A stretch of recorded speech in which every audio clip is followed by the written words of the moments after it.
सकल गुण निधानम वाणराणाधीशम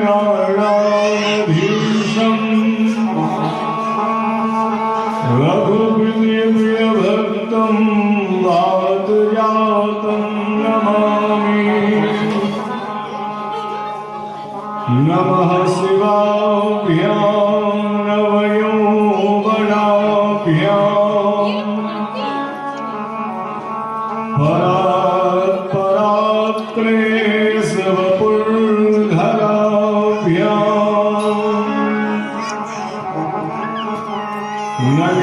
नगेन्द्रकन्या वृषकेतुनाभ्यां नमो नमः शंकर पार्वतीभ्यां।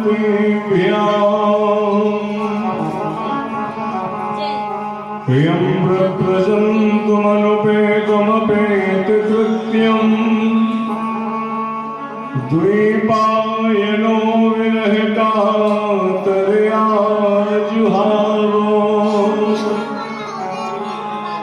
पुत्रेति तन्मयतया तनवोभिदुस्तं सर्वभूतहृदयं मुनिमानतोऽस्मि।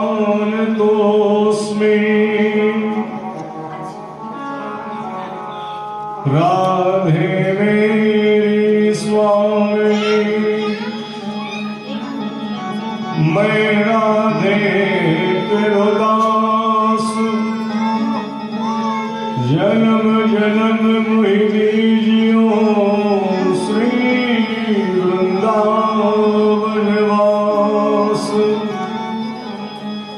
सब द्वारन को छोड़ के आयो तेरे द्वार, हे वृषभानु की लाडली अब मेरी ओर निहार। बोलिए वृंदावन बिहारी लाल की। कथा सुनाई और यहाँ पर भी हम सभी भक्त भगवती भागीरथी के तट पर बैठ करके ही श्रीमद् भागवत का रसास्वादन कर रहे हैं। इसलिए मनवाणी जिह्वा को पवित्र करते हुए हम सभी भक्त भागवत गंगा में गोते लगाएंगे। बोलो बाल कृष्ण भगवान की। श्री राधे राधे गोविंद गोविंद राधे राधे गोविंद गोविंद राधे राधे राधे गोविंद गोविंद राधे राधे राधे गोविंद गोविंद राधे गोविंद राधे गोपाल राधे गोविंद राधे गोपाल राधे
चरित्र हम सभी भक्तों को आपने श्रवण कराया, तो हमारे मन में और भी जिज्ञासा है कि हम और भी आप कथा हमें श्रवण कराएं। सुखदेव जी कहते हैं, राजन, ध्रुव जी के ही वंश में महाराज बहुत सारे राजाओं ने जन्म लिया और उन सभी राजाओं में एक राजा हुए पृथु जी। महाराज पृथु जी ने पृथ्वी से दोहन करके अनन्य प्रकार की औषधियों का हम सभी कलयुग के प्राणियों के लिए पृथु जी ने पृथ्वी का दोहन किया। महाराज बढ़ते हुए सुखदेव जी कहते हैं, राजन, आपने उत्तानपाद के वंश का वर्णन सुना। उत्तानपाद के एक भाई हैं जिनका नाम है प्रियव्रत, और उन्हीं प्रियव्रत के वंश में एक राजा उत्पन्न हुए, महाराज ऋषभदेव जी। और ऋषभदेव जी भगवान के परम प्रिय भक्त हैं, और उन्हीं ऋषभदेव जी के घर में महाराज भरत जी का जन्म हुआ। इनका जन्म हुआ भरत जी। तो महाराज सुखदेव जी कहते हैं, आओ सुखदेव नेत्रों को बंद कर महाराज भरत जी का चरित्र का वर्णन श्रवण करेंगे। एक बार ऋषभदेव जी ने अपने पुत्रों को बुलाया और सभी पुत्रों को धर्म का उपदेश दिया। महाराज ऋषभदेव जी ने अपने सारे पुत्रों को धर्म का उपदेश दे रहे हैं और सारे पुत्रों को भक्ति के मार्ग में चला रहे हैं। ऋषभदेव जी ने अपने पुत्रों को जब उपदेश किया तो उनके एक पुत्र है महाराज भरत जी। जो भरत जी बड़े ही धर्मानुरागी हैं। ऋषभदेव जी ने भरत जी महाराज का ज्यादा ऋषभदेव जी का प्रभाव भरत जी पर पड़ गया और ऋषभदेव जी के उपदेश करने में ऋषभदेव जी के 37 पुत्र उपदेश करते ही वन में चले गए और भगवान नाम कीर्तन करने लगे। कौन सा भगवान नाम कीर्तन? जो देवर्षि नारद ने महाराज ध्रुव जी को सुनाया और ध्रुव जी ने उसी नाम संकीर्तन से भगवान की प्राप्ति कर ली। और वो कौन सा नाम? ओम नमो भगवते वासुदेवाय। ओम नमो भगवते वासुदेवाय। ओम नमो भगवते वासुदेवाय। ओम नमो भगवते वासुदेवाय। ओम नमो भगवते वासुदेवाय। ओम नमो भगवते वासुदेवाय। ओम नमो भगवते वासुदेवाय। ओम नमो भगवते वासुदेवाय। वासुदेवाय प्रभु नंदनाय। वासुदेवाय प्रभु नंदनाय। ओम नमो भगवते वासुदेवाय। इस महामंत्र का जप करते हुए महाराज भरत जी भी वन में चले गए और जब वो वन में गए तो उन्होंने भगवान का संकीर्तन प्रारंभ किया। सुखदेव जी कहते हैं कि राजर्षि परीक्षित मोह के कारण आज महाराज भरत जी को 3 जन्म लेने पड़े। तो उन्होंने तुलसी बाबा ने रामायण में लिखा, मोह सकल व्याधि कर। बोले सारी व्याधियों की जड़ ही मोह है?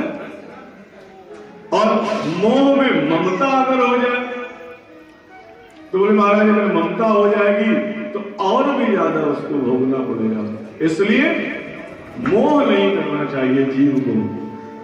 अगर संसार सागर से भव पार करना चाहता है तो जीव मोह न करे, और अगर मोह करेगा तो महाराज उसको फिर पुनः जिस प्राणी से मोह होगा उसको उसी स्वरूप में आना पड़ेगा, क्योंकि मोह बड़ा,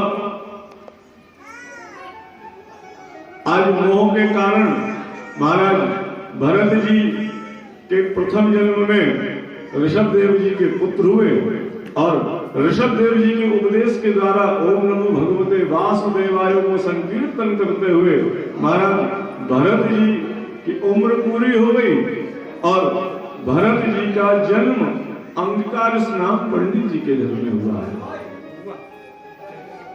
क्योंकि पूर्व में भरत जी महाराज भगवान के भक्त थे, इसलिए उनका जब जन्म हुआ तो महाराज पंडित जी के घर में गया।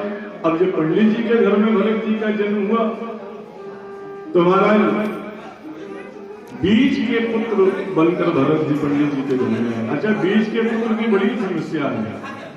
बड़े पुत्र का लगाव बोले पिता से अधिक होता है, और छोटे पुत्र का लगाव माता को बहुत होता है। और भरत जी का जो जन्म हुआ है वो बीच के हैं, न वो छोटे हैं न वो बड़े हैं। तो महाराज भरत जी तो आज अंगिराज पंडित जी ने कहा कि बेटा तुम्हारा यज्ञोपवीत संस्कार हमने कराया है, और तुम गायत्री के मंत्र का जब प्रारंभ करो, और शाम को जब हम आए तो हमें वो महामंत्र सुनाना। भरत जी पूर्व जन्म में संत हो गए, तो भरत जी ने विचार किया कि हमारे पिता जो पंडिताई करते हैं और ये गायत्री मंत्र में हमें फंसाना चाह रहे हैं।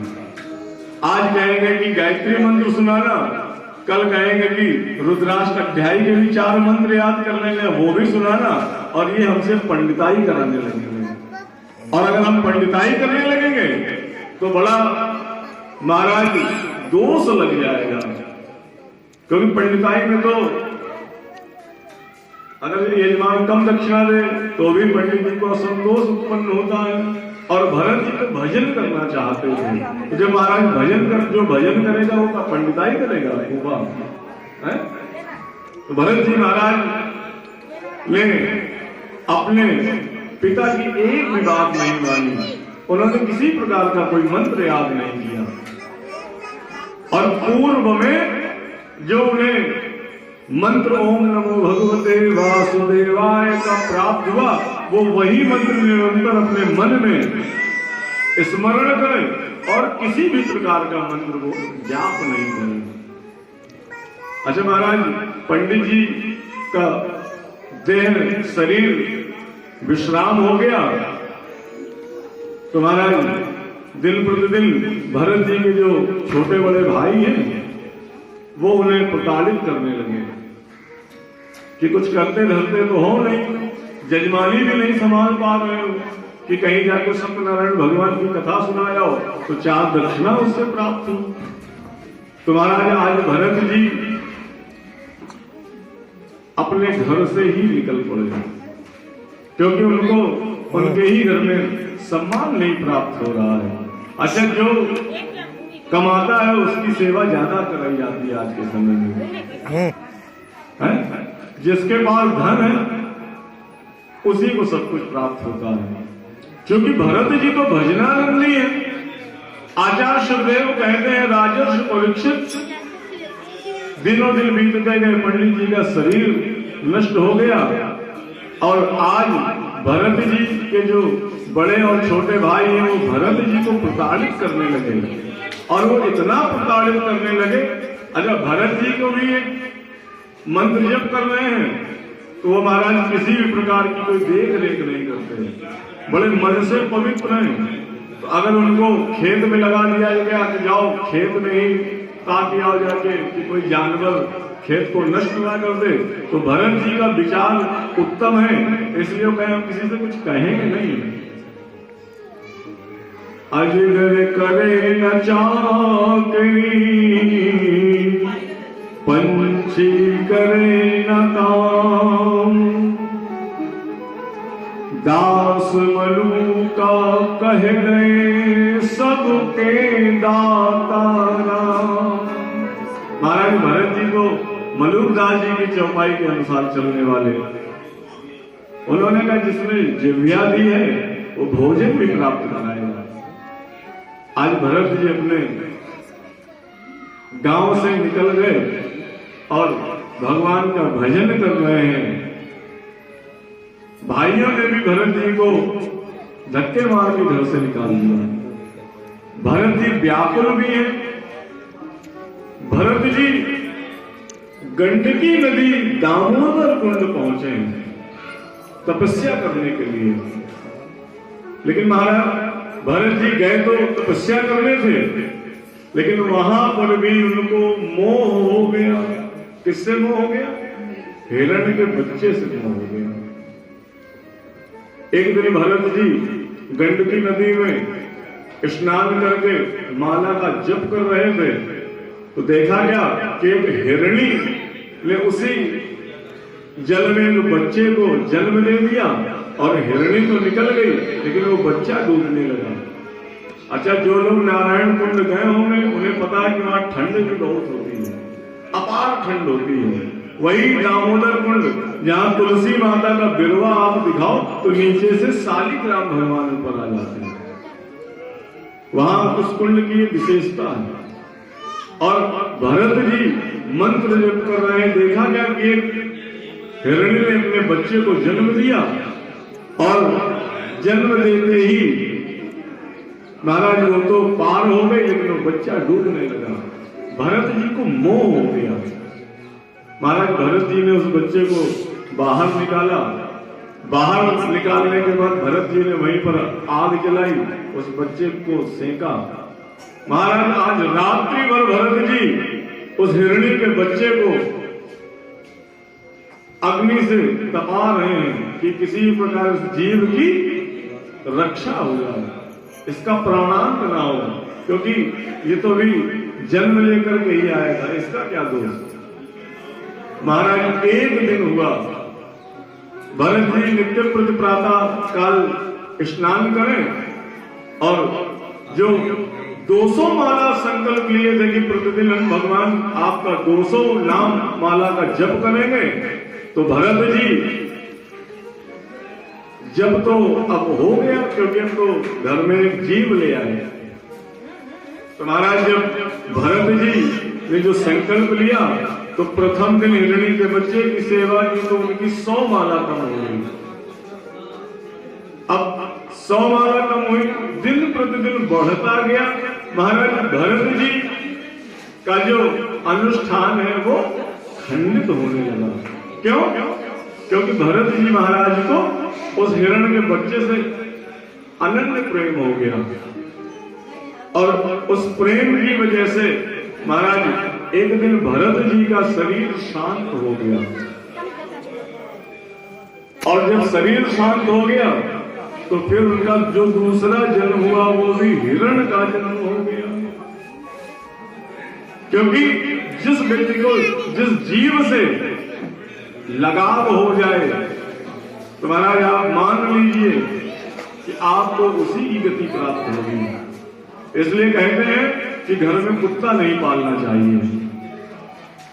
अगर घर में आप कुत्ता पालेंगे तो हम भी बहुत सारे घरों में जाते हैं जिन घरों में कुत्ता पला हुआ है, लेकिन उस कुत्ते से मोह न करें। लेकिन ये भी नहीं हो सकता, क्योंकि बचपन से छोटा पिल्ला लेके आए फिर हम उसको पाल रहे हैं, और जब पाल रहे हैं तो उससे मोह हो जाएगा। और अगर कहीं अंत समय में वो याद स्मरण में बना रहा तो आप महाराज ये मान लीजिए आपकी गति खराब हो जाएगी। इसलिए शास्त्र कहता है कुत्ते को रोटी देने में कोई अपराध नहीं, घर आवे उसको खूब रोटी दे, लेकिन पालना नहीं चाहिए। आज महाराज भरत जी को उस हिरणी के बच्चे के मोह की वजह से दूसरा जन्म, मोह क्यों ना हो। भरत जी ओम नमो भगवते वासुदेवाय, ओम नमो भगवते वासुदेवाय। भरत जी माला लेकर के ओम नमो भगवते वासुदेवाय का जप कर रहे हैं और वो छोटा सा हिरण का बच्चा भरत जी की गोद में आकर बैठ जाए तो भरत जी का ध्यान भंग हो जाए और उसी को सहला है।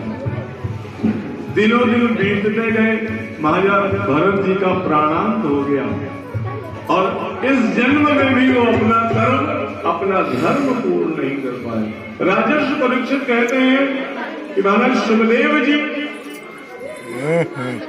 भरत जी का दूसरा जन्म हिरण्य के रूप में हुआ और इस जन्म में भरत जी को पूर्व जन्म की व्यथा याद है कि हम पूर्व जन्म में, और भरत जी का ये भाग्य है, भरत जी का ये भाग्य है और भरत जी को ये याद भी है कि पूर्व में हम ऋषभ देव जी के पुत्र हुए, हमने भगवान की पूजा, भगवान की वंदना की, लेकिन हमें मोक्ष की प्राप्ति नहीं हुई।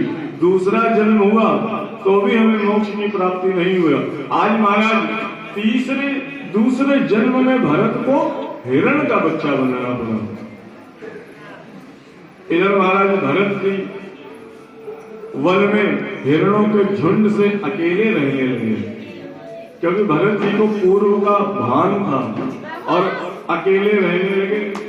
दिनों दिन बीतते गए, एक दिन जंगल में आग लग गई और जब आग लग गई तो महाराज भरत जी उस जंगल से गए नहीं। क्यों? क्योंकि भरत जी के मन में बड़ा क्षोभ है कि हम अगर यहाँ से चले जाएंगे तो महाराज जाएंगे कहाँ। इसलिए उस वन में जब आग लगी तो भरत जी जो हिरण के बच्चे के स्वरूप में तो वो वहां से भी नहीं हुए। आज महाराज भरत जी का अग्नि में ही स्नान हो गया और जब अग्नि स्नान हो गया तो भरत जी का हिरण स्वरूप में प्राणांत हो गया। आज महाराज पुनः भरत जी ने जन्म लिया और जन्म लेकर के भरत जी ने फिर विचार किया कि उस जन्म में कुछ नहीं कर पाए तो महाराज इस जन्म में भी हम अपनी सदगति को प्राप्त करेंगे। भरत जी महाराज को संपूर्ण चरित्र पूर्व का ज्ञान है कि हम पूर्व जन्म में क्या थे, हम पूर्व जन्म में क्या थे। इस जन्म में जब उन्होंने पंडित जी के घर में जन्म लिया तो मन में विचार कर लिया कि हम किसी भी प्रकार की पंडिताई नहीं करेंगे, क्योंकि पंडिताई करेंगे तो धन की प्राप्ति होगी और जब धन की प्राप्ति होगी तो धर्म की प्राप्ति नहीं होगी। इसलिए इस जन्म में भरत जी महाराज सुंदर भगवान का स्तुति नाम कीर्तन करेंगे और दिनों दिन बीतते गए। एक दिन ऐसा समय आया कि महाराज भरत जी के भाइयों ने भरत जी को अपने घर से निकाल दिया और भरत जी ने स्मरण किसका किया? नारायण नाम कीर्तन का स्मरण किया। आज महाराज भरत जी का रघुगण ऋषि से संवाद होना प्रारंभ हुआ।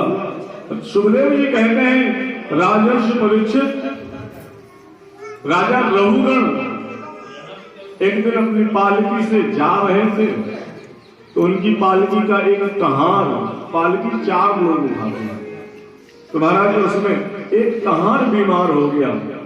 तो रघुगण के मन में विचार आया कि पालकी का एक सेवक जो बीमार है, ये पालकी चलाने वाले सही से चला नहीं रहे। तो रघुगण ने कहा कि हम तो इस देश के राजा हैं, जाओ रास्ते में जो आपको मिल जाए उसको ही वहां से पकड़ लाओ।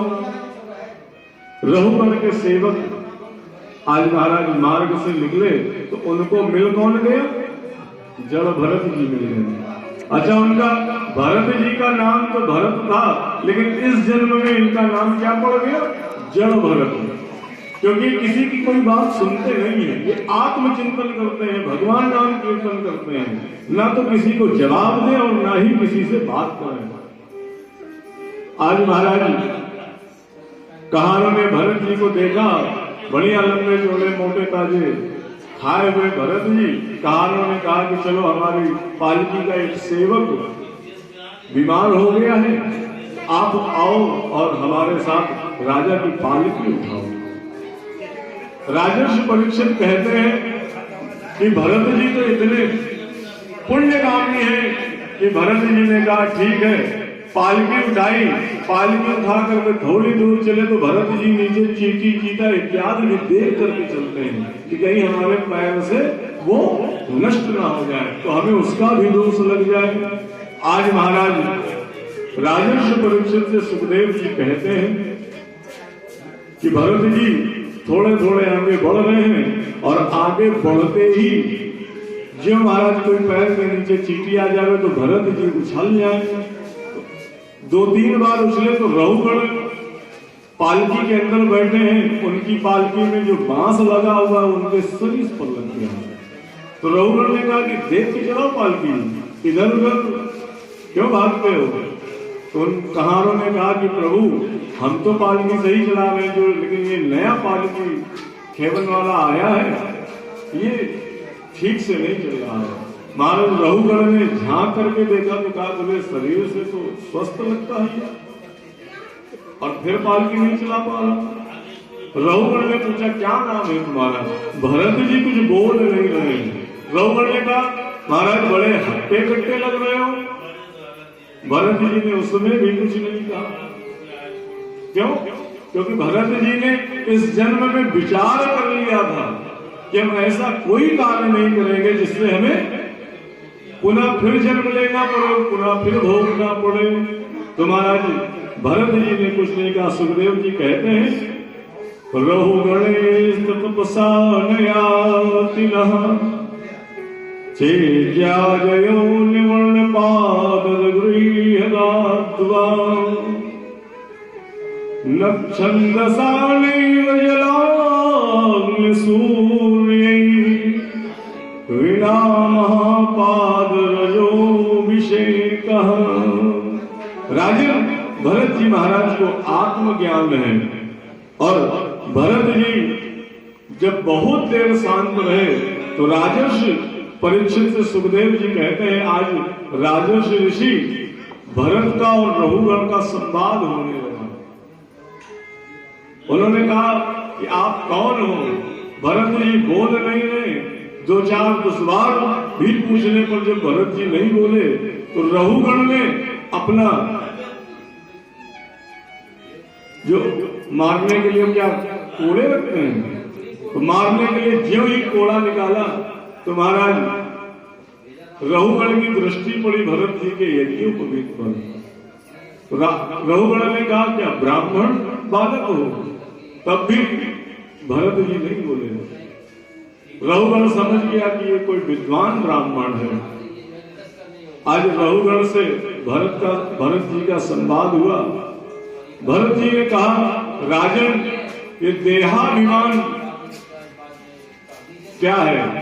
अगर हम मोटे ताजे हैं तो इसमें आपका कुछ है क्या? ये तो शरीर की गति है। शरीर मोटा भी हो सकता है, पतला भी हो सकता है। तो रहुगण का भरत ऋषि से संवाद हुआ और भरत ऋषि ने रहुगण को आशीर्वाद दिया। सुखदेव जी कहते हैं राजन ऐसे ही भरत जी को मोक्ष की प्राप्ति हुई, लेकिन वो मोक्ष की प्राप्ति किस नाम के संकीर्तन से हुई? वो उस नाम के संकीर्तन से हुई जिस नाम के संकीर्तन आपके बाबा युधिष्ठिर जी, जिनको नारद ने भी यही मंत्र दिया था। कौन सा मंत्र? ओम नमो भगवते वासुदेवाय। ओम नमो भगवते वासुदेवाय। ओम नमो भगवते वासुदेवाय। ओम नमो भगवते वासुदेवाय। वासुदेवाय प्रभु नंदनंदनाय। वासुदेवाय प्रभु नंदनंदनाय। ओम नमो भगवते वासुदेवाय। ओम नमो भगवते वासुदेवाय। ओम नमो भगवते वासुदेवाय। ओम नमो भगवते वासुदेवाय। महाराज ओम नमो भगवते वासुदेवाय का जाप करते हुए आज भरत जी ने मोक्ष को प्राप्त किया।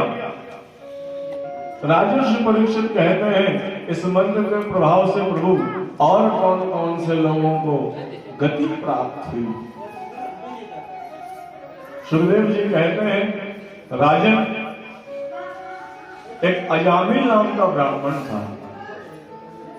वो ब्राह्मण बड़ा तपस्वी और कर्मनिष्ठ था, लेकिन उस ब्राह्मण ने देखा कि नित्य प्रति प्रातः काल संध्या करे, वंदन करे और भगवान नाम कीर्तन करे, दिनों दिन बढ़ता गया। एक दिन उस ब्राह्मण की नजर एक गणिका पर पड़ी और उस गणिका पर जब महाराज अजामिल की नजर पड़ी तो अजामिल के मन में विचार आया कि क्यों ना हम इस गणिका से ही विवाह करें। आज महाराज अजामिल नाम के जो पंडित जी थे वो बड़े धनवान पंडित जी थे। कई जगह प्रमाण में आया कि वो जो अजामिल नाम के पंडित जी थे वो कन्नौज के थे। सत्य कथन है महाराज। कई जगह डोगरे जी महाराज जी ने भी यही अपनी पुस्तक में लिखा कि अजामिल जो थे वो कन्नौज के थे। तो महाराज आज अजामिल संपन्न ब्राह्मण है और अपनी संपन्नता की वजह से उस गणिका के पास गया और बोले हम तुमसे विवाह करना चाहते हैं। तो गणिका ने कहा महाराज हमसे विवाह करना चाहते हैं? बोले हम आपसे विवाह करना चाहते हैं, लेकिन आप ये मत समझो कि हम धन से कमजोर हैं, हम संपन्न पंडित जी हैं, हमारे धन बहुत है। तो महाराज अजामिल ने उस गणिका से विवाह किया। अब जब गणिका से विवाह कर लिया तो वो गणिका अजामिल जी के घर आई। अजामिल जी की भी एक पत्नी थी। अजामिल ने अपनी पत्नी को मारकर घर से बाहर कर दिया। अब जब अजामिल ने अपनी पत्नी को घर से बाहर कर दिया तो उसके घर में उस गणिका का निवास हो गया। अब महाराज आज उस गणिका का निवास हुआ है और गणिका तो वैश्या है, तो उसने अपनी प्रवृत्ति को अजामिल के ऊपर प्रारंभ कर दिया। आज प्रातः काल अजामिल भगवान का संध्या वंदन करने, क्योंकि अजामिल में संस्कार बहुत है। अजामिल प्रातः काल संध्या वंदन के लिए जब महाराज बैठे तो उसने गणिका ने देखा कि ये क्या करते हो? बोले ढोंग ढमोसला हमें नहीं पसंद है, थोड़ा वायु चाचा बढ़ाओ, भाव में रहो। तो महाराज उस गणिका ने अजामिल को वही रोक दिया कि बोले पूजा पाठ की ढकोसला हमें नहीं पसंद है किसी भी प्रकार का। आज अजामिल ने वही गौमुखी रख दी और बोले अगर कुछ करना है तो धन कमा करके लाओ और इतना धन कमा करके लाओ क्योंकि आपके पास जो धन इससे हमारी पूर्ति नहीं होती है। सुखदेव जी कहते हैं राजन अजामिल बड़े दिव्य ब्राह्मण थे, उनके मन में किसी भी प्रकार का कोई कपट नहीं था, लेकिन उस गणिका के प्रेम में आज अजामिल डाकू बन गया, चोरी करने लगा। किसी की गांव में साइकिल मिल जाए तो वो भी चुरा कर लेके चला जाए घर। जो जिसका कोई सामान प्राप्त हो जाए अजामिल उसको उठा लाए। और दिनों दिन बीतते गए तो अजामिल डाकू के नाम से प्रसिद्ध हो गए। रात्रि में डाका डालने के लिए निकलने लगे, सर में बांधने काली पट्टी, और शाम के समय जब अजामिल निकले तो महाराज बड़े बड़े सेठ बनिए अपनी दुकान को बंद कर दे, क्योंकि उनके मन में अजामिल का भय उत्पन्न हो गया। आज महाराज अजामिल बड़े भारी डाकू बन गए। लेकिन सुखदेव जी कहते हैं राजन यहाँ पर भी देखिए नारायण नाम संकीर्तन का अजामिल को भी फल प्राप्त हुआ। अयोध्या से कुछ संत वृंदावन की ओर निकले। उनके मन में ये विचार आया कि संतों के मन में कि चलो वृंदावन का दर्शन करेंगे। तो महाराज अयोध्या से वो संत निकले और संतों में एक महंत जी भी थे। तो महंत जी अपने शिष्यों के साथ वृंदावन जा रहे हैं और वृंदावन जाने के मार्ग में अजामिल का नाम पड़ गया और संत तो गाते हुए जा रहे हैं राम कहने से तर जाएगा, पार भव से उतर जाएगा। राम कहने से तर जाएगा, पार भव से उतर जाएगा। महाराज जब संतों की मंडली चलती है तो वो भजन करते हुए चलते हैं। तो महान जी गा रहे थे, चेले सब पीछे पीछे गाने लगे और क्या गाते हुए निकल रहे हैं? राम कहने से तर जाएगा, पार भव से उतर जाएगा। राम कहने से तर जाएगा, पार भव से उतर जाएगा।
यही संकीर्तन करते करते आज संतों की मंडली अजामिल के गांव पहुंची।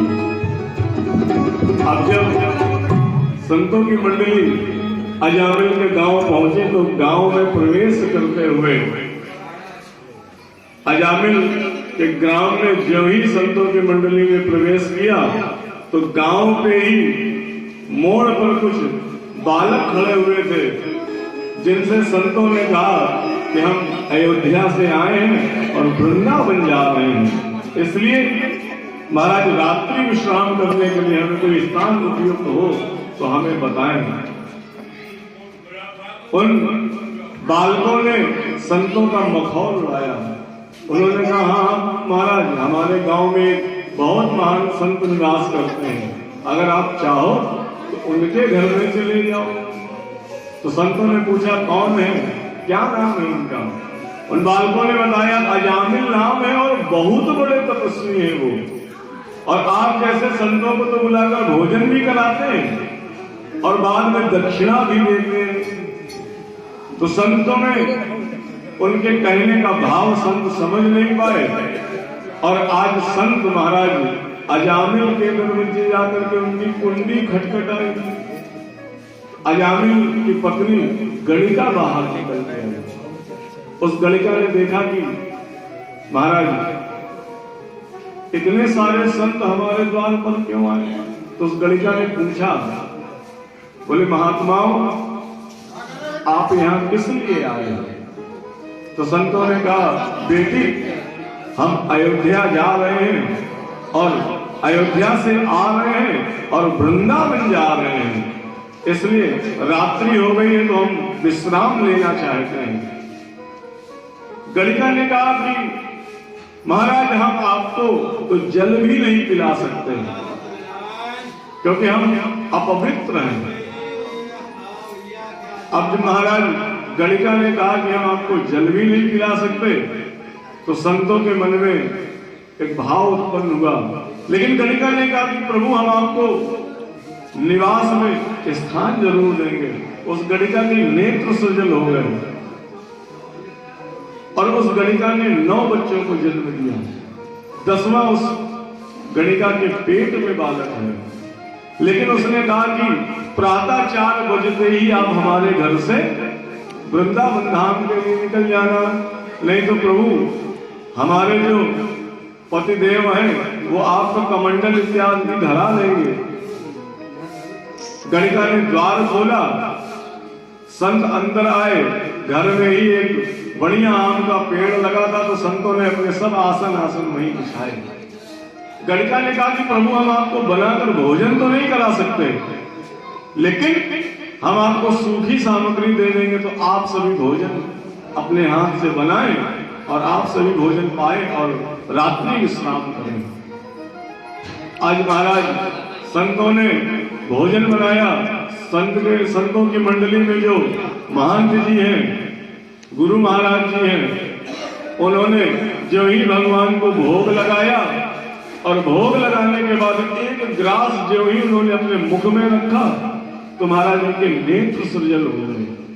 उसके भाव में शिष्य ने पूछा, अरे गुरु जी रोते क्यों, आप क्यों रो रहे हो? महाराज जी कहते हैं कि अरे इस गणिका का भाव तो देखो, और अब तो हमने इसका भोजन भी किया है, इसलिए अब हम इससे दक्षिणा भी लेंगे। आज महाराज प्रातः काल हो गई, रात्रि में संत आपस में बात करते करते सुबह का 4 बज गया। इधर अजामिल डांका डाल करके अपने निवास में पहुंचा तो उसने देखा कि ये संतों की मंडली यहाँ कैसे। तो उसने पूछा, अरे किसने बुलाया तुम्हें, यहाँ क्या कर रहे हो? महाराज आज अजामिल ने उन संतों से पूछा कि यहाँ किस लिए आए हो और यहाँ क्या करने आए हो? तो गणिका ने कहा कि संत महापुरुष हैं। तो जैसे ही गणिका ने कहा कि ये संत महापुरुष है, अयोध्या से वृंदावन जा रहे हैं, तो अजामिल ने पूछा कि तुमने बुलाया? तुमने हाँ हमने बुलाया है। क्योंकि अजामिल अपनी पत्नी से डरता बहुत है और उसी के प्रेम की वजह से वो डाकू बन गया है। लेकिन गणिका के मन में ये विचार है कि महाराज अंते गति सागति, बोले अंत समय में अगर गति प्राप्त हो जाए, अंते मुक्ति शागति। तो गणिका के मन में विचार आया। गणिका ने कहा नहीं हमने ही नहीं रोका है। तो उसने कहा ठीक है, अगर आपने रोका है तो 2-4 दिन और रुक जाओ। महंत जी ने कहा कि अजामिल हमने आपके घर में भोजन किया है और अब हम श्रीधाम वृंदावन जा रहे हैं, तो प्रभु हमें कुछ दक्षिणा भी प्रदान करें। अजामिल ने कहा दक्षिणा दे? बोले महाराज भोजन कर लिया, अब दक्षिणा अगर मांगोगे तो हम तुम्हारा एक दंड कमंडल सब यहीं धरा लेंगे और 2-4 डंडा और लगाएंगे दक्षिणा के नाम पे। इसीलिए हम तुम संतों को दूर रखते हैं। आ गए भोजन भी कराओ, फिर को दक्षिणा भी चाहिए। महाराज जी ने कहा दक्षिणा में हमें कुछ नहीं चाहिए अजामिल, जो हम मांग रहे हैं केवल वो दे दीजिए। अजामिल ने कहा बताओ क्या मांगते हो? महाराज जी ने कहा अजामिल तुम्हारे जो 10वां पुत्र होने वाला है, केवल हमारे कहने से इसका नाम नारायण रख देना। संतों की बात, क्योंकि अजामिल भी ब्राह्मण था, बहुत संस्कार नहीं बचे लेकिन थोड़े से संस्कार बचे। अजामिल ने सोचा कि अरे नाम रखने में क्या आपत्ति है, नाम तो रखे देंगे। सुखदेव जी कहते हैं राजर्षि परीक्षित आज नाम की वजह से जब अजामिल का प्राणांत हो रहा था, तो जब नारायण नारायण नाम रखने की वजह से भगवान के दिव्य पार्षद उतारा आए। जब यमराज के पार्षद अजामिल का प्राण लेने आए तो नारायण के पार्षद आए, केवल नाम की महिमा, नारायण नाम की महिमा का वर्णन कर रहे हैं। आज महाराज अजामिल के घर से संतों ने अपना दंड कमंडल उठाया और एक ही मंत्र जाप करते, चूंकि अयोध्या के संत थे तो वो राम कहने से तर जाएगा, राम कहने से तर जाएगा, पार भव से उतर जाएगा, पार भव से उतर जाएगा, राम कहने से तर जाएगा।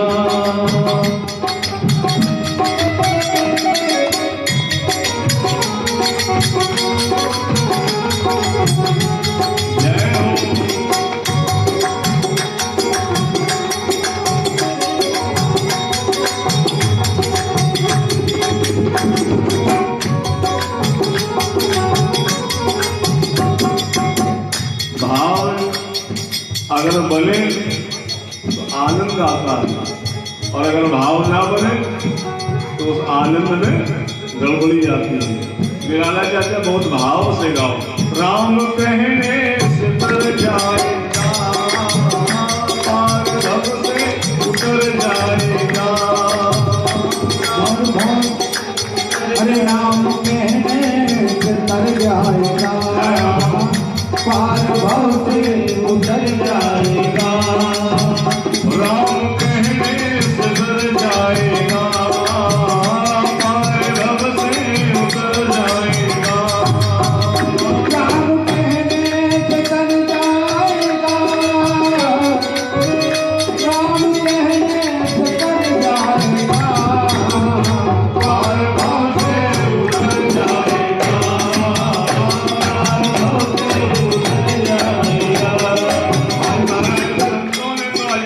बताया कि आप अपने पुत्र का नाम नारायण रख देना। अजामिल ने मन में विचार किया, चलो ठीक है, नाम रखने में क्या जाता है। अजामिल को एक सुंदर पुत्र की प्राप्ति हुई और गणिका ने याद दिलाया कि संतों ने आपसे दक्षिणा के रूप में एक बात कही थी। बोले क्या? बोले उन्होंने कहा था कि अपने पुत्र का नाम नारायण रख देना। तो गणिका के कहने पे अजामिल ने अपने पुत्र का नाम नारायण रख दिया। और जो छोटा पुत्र होता है उससे पिता और माता दोनों का बहुत लगाव होता है। अजामिल कहीं भी जाए तो नारायण को साथ में लेकर जाए, कहीं भी जाए नारायण कहाँ, नारायण नारायण दिन में 20, 25, 40 बार नारायण नारायण का जप करें। सुखदेव जी कहते हैं अजामिल वृद्धावस्था को प्राप्त हुआ। राजन, आज अजामिल को मोक्ष की प्राप्ति को दिलाने के लिए अजामिल का जब अंत समय आया तो यमराज ने अपने पार्षदों से कहा कि जाओ अजामिल को लेकर के आओ। इधर यमराज के पार्षद ज्यों अजामिल को लेने गए तो वहां अजामिल ने देखा कि बड़े बड़े विकराल स्वरूप के ये राक्षस आ गए हैं, ये कौन है? अजामिल देखते ही भड़बड़ा गया और नारायण नारायण नाम का संकीर्तन करने लगा। महाराज एक बार नारायण का, 2 बार नारायण का, 3 बार नारायण का, जितनी बार नारायण नारायण कहे तो प्रभु के पार्षदों को लगा कि ये तो भगवान को बुला रहा है। तो यमराज के पार्षदों से महाराज भगवान विष्णु के पार्षदों का संवाद होने लगा। यमराज के पार्षदों ने कहा कि नहीं, ये नारायण को नहीं बुला रहा, ये अपने पुत्र नारायण को बुला रहा है। पार्षदों ने कहा ये अपने पुत्र को बुला रहा है, किसी को भी बुला रहा हो, लेकिन इसने नारायण नारायण का नाम जब किया इसलिए तुम इसे नरक में नहीं ले जा सकते। नारायण नाम का प्रभाव आजकल तो घर में चिंटू मिंटू सिंटू नाम धर दिए जाते हैं। यहाँ सुखदेव जी नाम की महिमा बता रहे हैं राजर्षि परीक्षित को। अब तो पुराने समय में गोविंद, राम बाबू, मान लो भगवान उमा शंकर नाम अच्छे अच्छे रख दिए जाते थे। अब चिंटू मिंटू नाम धर दिया जाएगा तो कहां तरफ आएगा आदमी, क्योंकि एक बार भी मुंह से नारायण नाम निकलने नहीं प्राप्त हो रहा। सुखदेव जी कहते हैं राजन, नारायण नाम लेने की वजह से महाराज आज अजामिल को मोक्ष की प्राप्ति हुई और यमराज के पार्षद मृत लोग को जब यमलोक को गए तो यमराज ने पूछा, अरे खाली चले आए? बोले वहां पर प्रभु नारायण के पार्षद पहुंचे हुए। यमराज ने कहा कि जो ये नारायण है यही तो हमारे गुरु हैं।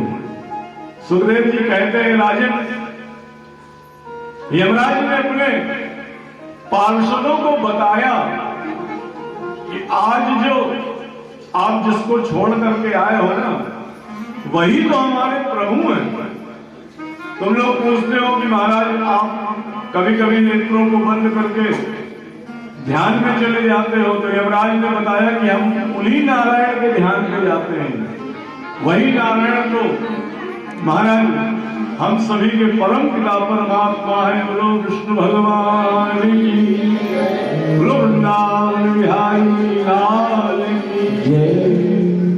आज महाराज अजामिल को मोक्ष की प्राप्ति हुई, अजामिल को स्वर्ग की प्राप्ति हुई केवल नाम की महिमा से। पुत्र के नाम को उसने नारायण रख दिया। सुखदेव जी कहते हैं राजर्षि परीक्षित, आगे बढ़ती जाओ, आप नाम की महिमा सबको बढ़ावा देते हैं। राजर्षि परीक्षित कहते हैं प्रभु आपने कल संध्या के समय में एक कथा सुना रहे थे, वो हिरण्यकश्यप की। सुखदेव जी कहते हैं हाँ। बोले उसका क्या हुआ? हिरण्यकश्यप को दो भाई थे, हिरण्यकश्यप और हिरण्यकश्यप। तो बोले उनका जब वध हो गया तो हिरण्यकश्यप का क्या हुआ? आज महाराज सुखदेव जी हिरण्यकश्यप की कथा सुनाने लगे और बता रहे हैं कि महाराज जब वामन भगवान ने, वाराह भगवान ने हिरण्यकश्यप का वध कर दिया तो हिरण्यकश्यप को बड़ा क्रोध आया। उस क्रोध में उसने ब्रह्मदेव की तपस्या प्रारंभ कर दी कि अब हमें देवताओं से बदला लेना है, और भगवान विष्णु के नाम से चिढ़ने लगा। जहां कहीं भी नारायण नाम सुने तो हिरण्यकश्यप बड़ा क्रोध में आ जाए। बोले ये नाम हमारे द्रोही का है, इसलिए आप इसका नाम नहीं ले सकते। अब कई जगह हिरण्याक्ष भी नाम आ रहा है, लेकिन शास्त्र हिरण्यकश्यपु का नाम हिरण्यकश्यपु ही बताता है। तो महाराज आज हिरण्यकश्यप के मन में एक विचार आया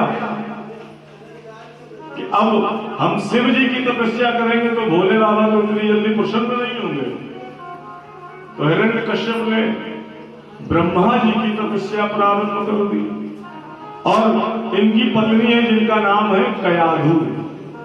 इनकी पत्नी का क्या नाम है? और कयाधु के 3 पुत्र हैं। उन 3 पुत्रों को इंद्र के द्वारा मार दिया गया। जब महाराज जी तपस्या करने गए तो इंद्र ने देखा कि ये तो तपस्या से और बढ़ जाएगा, तो इंद्र ने उनके 3 पुत्रों का वध कर दिया और उस वध से महाराज इंद्र को श्राप प्राप्त हुआ और वही श्राप आज सारी स्त्रियों में जो इंद्र का श्राप नष्ट किया गया, वही ब्रह्मदोष सभी माताओं पर लग गया। जो महीने में रजस्वला उत्पन्न होती है वो इंद्र के श्राप के, इंद्र की रक्षा के लिए महाराज महीने में वो दोष निवृत्ति बनाई गई। हाँ, और वो 3 ही जगह बांटी गई। वो कथाएं हैं। तो महाराज आज हिरण्य कश्यप की जो पत्नी है कयालू को भी इंद्र बाल पकड़ कर ले जा रहा था, तो मार्ग में देवर्षि नारद मिल गए। देवर्षि नारद ने देखा कि अरे इंद्र ये क्या कर रहे हो, आप तो इतने बड़े चक्रवर्ती हो, देवराज इंद्र हो, और स्त्री के केस पकड़ते। इंद्र कहता है ये हमारे दुश्मन की पत्नी है। देवर्षि नारद ने इंद्र से कयालू को अपने आश्रम ले आए छुड़ाकर, और आश्रम में महाराज कयालू के गर्भ में एक बालक है, उस बालक का क्या नाम है? प्रहलाद। देखो बुआ को पूरी कथा याद है, क्योंकि दिन भर अनिरुद्धाचार्य जी कथा तो सुना करते हैं। आज महाराज प्रहलाद जी गर्भ में हैं और देवर्षि नारद जी के आश्रम में माता कयालू पहुंच गई, और देवर्षि नारद जी के आश्रम में तो एक ही नाम का संकीर्तन होता है, और वो संकीर्तन किस नाम का होता है? श्रीमन्नारायण नारायण नारायण, श्रीमन्नारायण नारायण नारायण, श्रीमन्नारायण नारायण नारायण, श्रीमन्नारायण नारायण नारायण, श्रीमन्नारायण नारायण नारायण,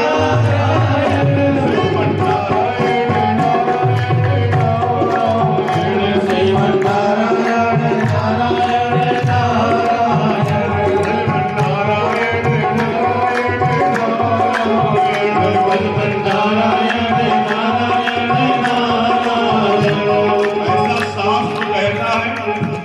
कि जब बालक गर्भ में 7वें महीने में हो तो माताओं को अच्छी कीर्तन भजन सुनना और करना चाहिए, जिससे कि जो बालक जन्म लेता है वो बड़ा प्रतापी होता है। तो महाराज कयालू जी के गर्भ में प्रहलाद जी हैं, और प्रहलाद जी संकीर्तन नृत्य प्रति कहीं सुनते हैं, और देवर्षि नारद तो भगवान विष्णु के प्रिय हैं। तो वहां पर वो निरंतर एक ही चर्चा चला करती है, और वो चर्चा कौन सी है? श्रीमन्नारायण नारायण नारायण, श्रीमन्नारायण नारायण नारायण,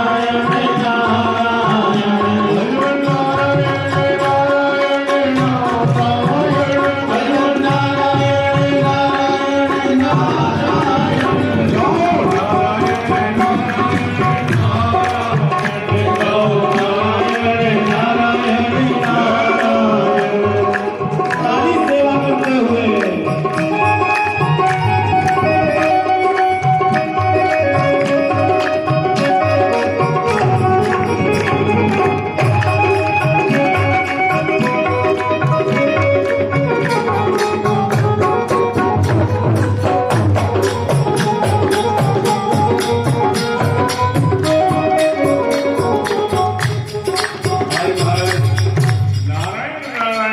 संकीर्तन सुनते हुए ब्रह्मा नारायण नारायण नाम सुनते हुए हिरण्यकश्यप अपनी तपस्या से आया, और उसने तपस्या करके जब वो लौटा तो उसने ब्रह्मा जी से वरदान मांगा कि हमें कोई मार न पावे। ब्रह्मा जी ने कहा मांगो, क्या वरदान मांगना चाहते हो? बोले हम ये वरदान मांगना चाहते हैं कि हमें कोई संसार में मार न पाए। ब्रह्मा जी कहते हैं आया है सो जाएगा राजा रंग फकीर, कोई सिंहासन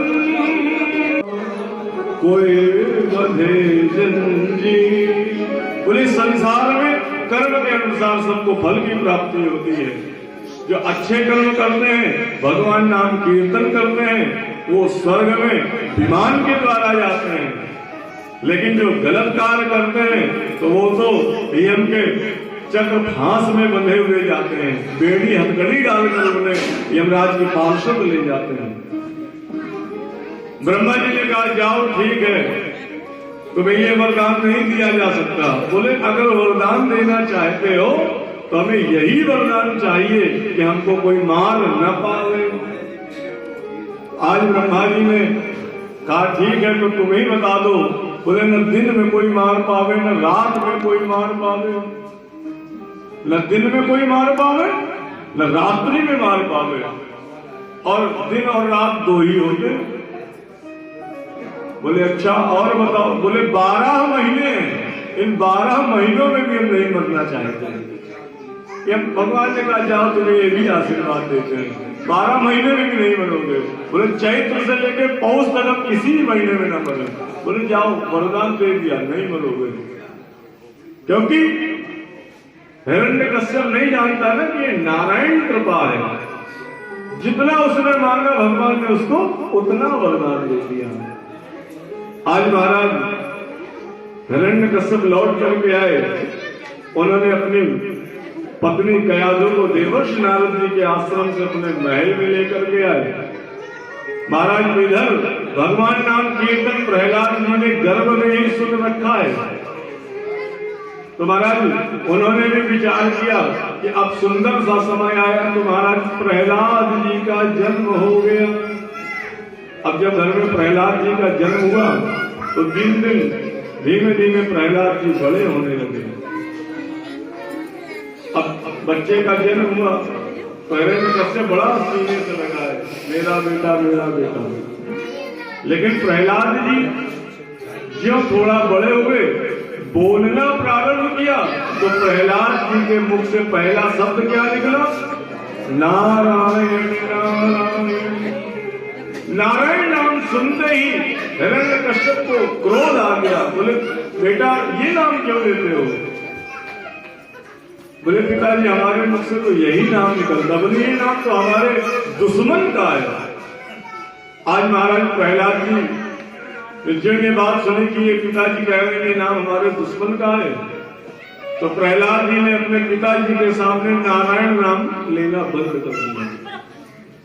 हिरण्यकश्यप ने अपने राज्य में एक बढ़िया जो है डिग्री कॉलेज बनवा रखा है उसने, और वो नाम अपने बड़े भाई के नाम से वो कॉलेज है, जिसमें 2 प्रमुख आचार्य हैं, संडमार्ग नाम के, संडामार्ग नाम के, और ये शुक्राचार्य जी के पुत्र हैं। और उस विद्यालय में उन्होंने बता रखा है कि हमारे गुरुकुल में नारायण नाम का कोई प्रवचन नहीं होना चाहिए, और वहां राक्षसों के बालक पढ़ते हैं, वहां नारायण स्वयं बने हुए हैं। आज प्रहलाद जी गुरुकुल गए, तो गुरुकुल में भी जब संडामार्ग नाम के गुरुओं को पढ़ाने के बाद वो किनारे बैठ जाए, तुम्हारे वहां भी प्रहलाद जी नारायण नारायण नारायण नाम का कीर्तन करने लगे। 2-4 राक्षस बालकों ने भी प्रहलाद जी का स्पर्श कर लिया नारायण नारायण कीर्तन सुन, तो महाराज राक्षस के बालक भी वो नारायण नारायण का कीर्तन करने लगे। दिनों दिन बीतते गए कि राक्षसों के जितने बालक हैं, एक समय ऐसा आया कि प्रहलाद जी स्कूल में गुरुजी थे नहीं गुरुकुल में, तो प्रहलाद जी ने क्या किया कि महाराज करताल उठाई और भजन करने लगे। श्रीमन्नारायण नारायण श्रीमन्नारायण नारायण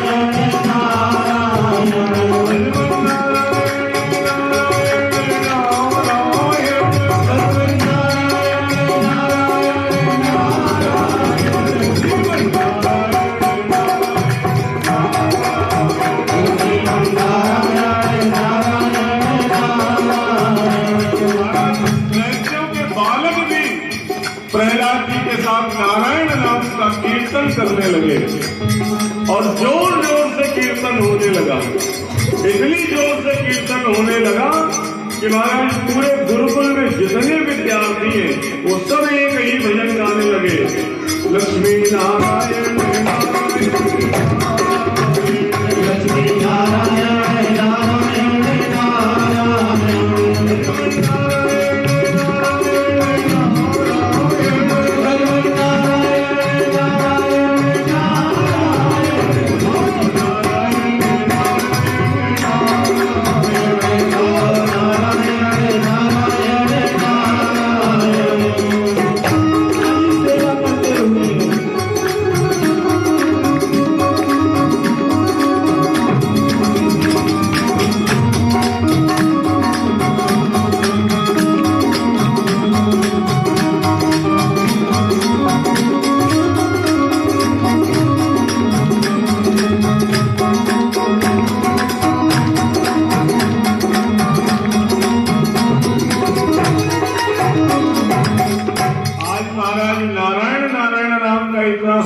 कीर्तन जोर होने लगा कि महाराज हिरण्यकश्यप तक आवाज पहुंच गई, बोले हमारे शत्रु का नाम कौन ले रहा है। संगमार्ग भेजे गए, उन्होंने देखा कि जितने बालक हैं वो सब नारायण नारायण नारायण नारायण। क्यों? क्योंकि जब महाराज प्रहलाद जी भजमन नारायण नारायण श्रीमन नारायण नारायण नाम का गायन करें तो महाराज सारे बालक जो प्रहलाद जी का स्पर्श कर ले, नारायण नाम का इतना प्रभाव है कि सब झूम कर भगवान विष्णु का नाम गाने लगे। उन्होंने संडा मार्ग को बुलाया, बोले तुम हमारे बच्चों को बिगाड़ रहे हो, हमारे शत्रु की शिक्षा पढ़ाते हो। आज महाराज प्रहलाद जी को फिर हिरण्यकश्यप ने समझाया और नारायण नाम की महिमा इतनी तीव्र हो गई कि महाराज संडा मार्ग जो उनके गुरु हैं, राक्षसों के बालकों ने उनको भी गोद में उठा लिया और ज्यों ही उन्होंने भी प्रहलाद जी का स्पर्श किया तो महाराज शुक्राचार्य के जो 2 पुत्र हैं संडमार्ग जो उस गुरुकुल के अध्यापक हैं, वो भी नारायण नारायण कीर्तन करने लगे। नारायण नाम कीर्तन की ये महिमा। आज महाराज ज्यों नारायण नाम की कीर्तन सुनी, उन्होंने बहुत डांटा, प्रहलाद जी को बहुत समझाया, बोले इस नाम का भजन मत करो। आज हिरण्यकश्यप ने पूछा कि कौन है ये नारायण, कौन है ये तुम्हारे नारायण। प्रहलाद जी ने तो नारद के आश्रम में भगवान की नाम की महिमा सुन रखी थी। बोले महाराज नारायण तो यह तो तत्व सर्वत्र है, आप कहीं भी जाकर के देखो नारायण वही प्रादुर्भाव हो जाएगा। बोले कहाँ है नारायण? बोले सब जगह नारायण है। महाराज प्रहलाद जी को बहुत समझाया, लेकिन प्रहलाद जी नारायण के भजन को करने से नहीं चूके। जब समय मिल जाए भजमन नारायण भजमन नारायण। आज प्रहलाद जी को सजा प्राप्त होने लगी। हिरण्यकश्यप इतना क्रोध में आया कि उसने मारने के लिए उसको हाथी हस्तबल में फिरवाया।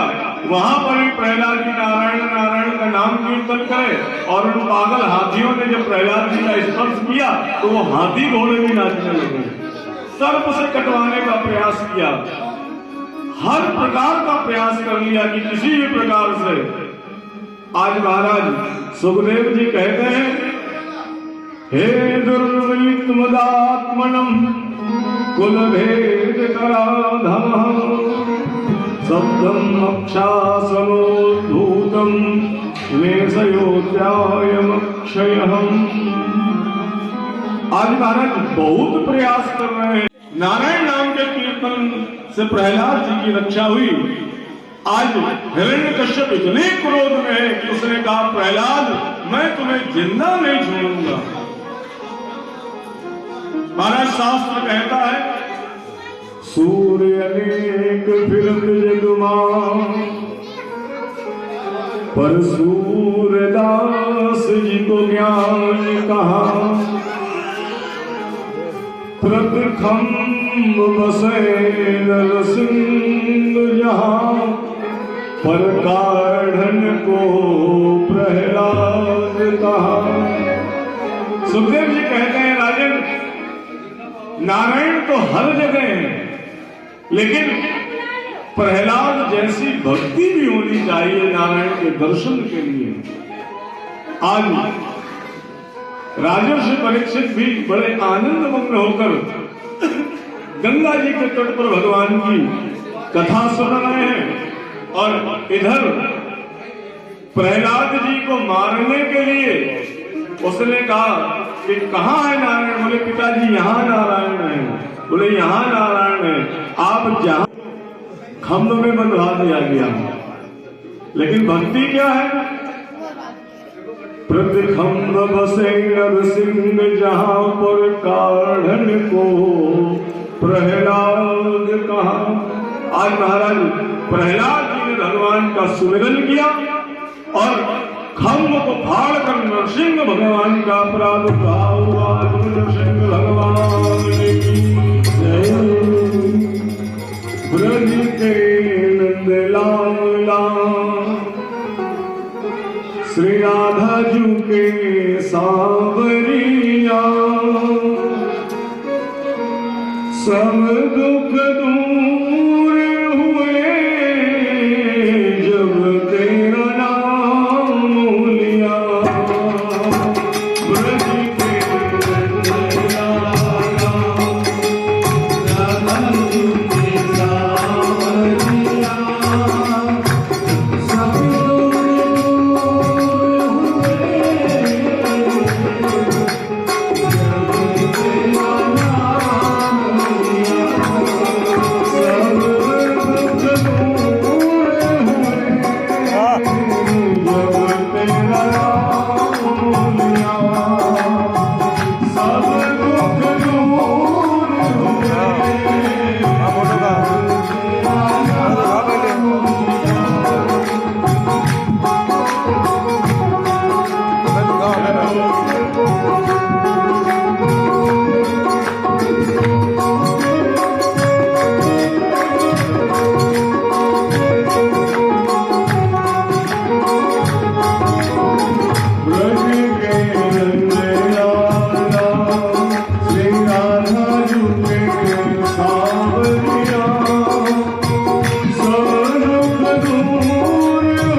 सारे दुख नष्ट कर दिए। क्यों? मीरा पुकारे तुम्हें गिरधर गोपाला, मीरा पुकारे तुम्हें गिरधर गोपाला, बन गया अमृत में विष को भरा प्याला, बन गया अमृत विष का भरा प्याला, विष का भरा प्याला, विष का भरा प्याला। कौन मिटावे उसे जिसे तूने थाम लिया, सब दुख दूर हुए जब तेरा नाम लिया। मेरा राधा जू के सांवरिया सब दुख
सुखदेव जी कहते हैं राजन, भगवान नाम की महिमा एक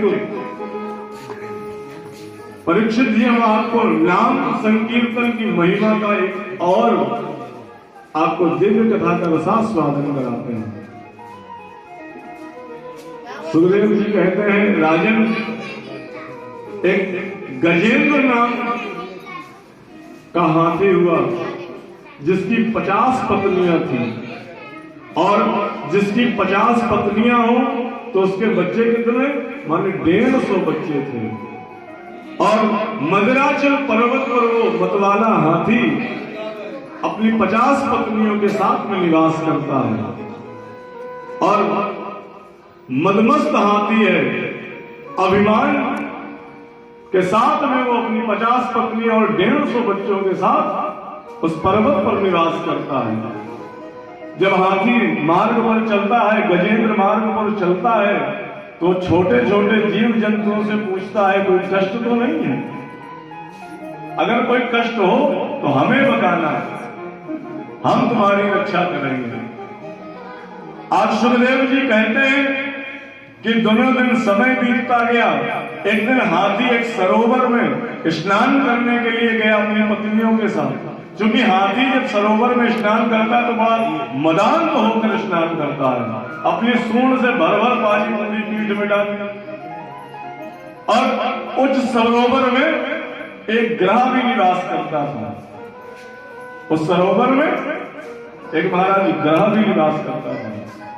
तो महाराज जल में जो ग्रह होता है, माने मगरमच्छ होता है, उसकी शक्ति बढ़ जाती है। धरती पे तो हाथी की शक्ति पर्याप्त है, लेकिन जल का जो जीव है उसकी शक्ति जल में ज्यादा होती है। राजर्षि परीक्षित आज हाथी अपनी पत्नियों के साथ महाराज सरोवर में क्रीड़ा कर रहा था, अपने 50 बच्चों के साथ एक दूसरे के साथ खेल रहा था। उसने दिव्य आनंद प्राप्त कर रहा था। लेकिन दिनों दिन महाराज जब बीतते गए तो एक दिन गजेंद्र अपनी पत्नियों समेत उस सरोवर में स्नान कर रहा था और गज के पैर को ग्रह ने पकड़ लिया। तो महाराज हाथी को यह समझ में आया कि जो कोई हमारा जल में भी चेला होगा जो हमारे पैर छूकर हमसे आशीर्वाद लेने आया है, तो बहुत ध्यान नहीं दिया। क्यों, मदान है ना। अरे मदान व्यक्ति को, जो व्यक्ति मदान तो होता है उसको अच्छे बुरे का भी भाव खत्म हो जाता है। आइए अभिषेक जी, हमारे बचपन के मित्र हैं अभिषेक त्रिपाठी। हाँ, बोलो वृंदावन बिहारी लाल की जय।